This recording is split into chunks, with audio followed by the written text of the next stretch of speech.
Hey everyone, in this video I'll show you how to log out WhatsApp account. Let's get started. First, open WhatsApp on your phone, then tap the three dots in the top right corner, then go to settings.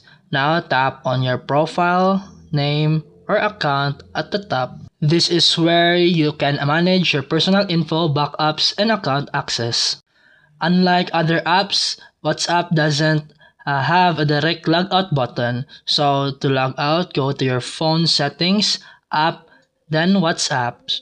Then tap storage usage, then choose clear data or clear storage. This signs you out of your account, but don't worry, your chats are backed up if you've done a backup before. Now open the WhatsApp again and you'll see the login screen asking for your phone number.